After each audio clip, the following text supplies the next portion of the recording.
Mala condo unit ang style ng higit 400,000 na pambansang pabahay ng Administrasyong Marcos. Sa kabila niyan, milyong-milyong unit pa ang backlog ng gobyerno.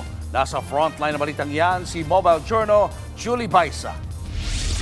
May 2 kwarto, may dining area at banyo. Mala condo unit ang style.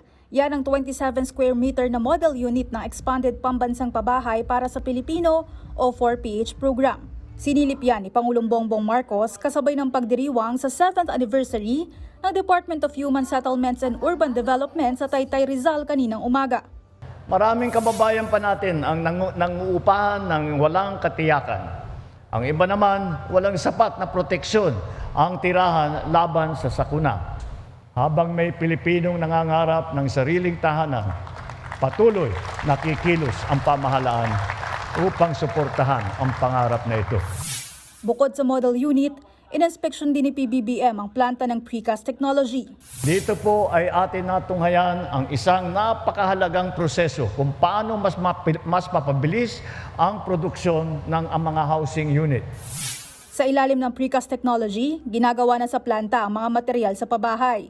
Gaya na lang ng mga concrete component, kabilang na ang mga pader at yung column na siyang pundasyon ng mga bahay. Kapag nagawa na yan, dadalhin ang mga ito sa construction site para mai-assemble.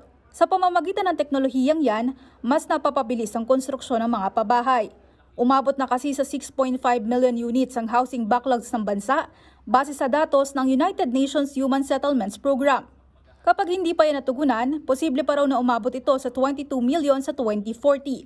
Sa kasalukuyan, nasa 423,000 housing units na ang naitayo ng gobyerno mula noong 2022. Pangako naman ng administrasyon, mas gagawing abot kaya, ligtas at disente ang mga pabahay. Para sa mga interesadong benepisyaryo ng Expanded 4PH program, magtungo lang po sa Pag-ibig website para sa available housing units at requirements.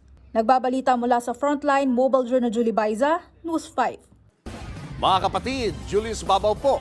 Para sa komprehensibo at makabuluhang balitaan at talakayan, mag-follow at mag-subscribe na sa social media pages ng News 5.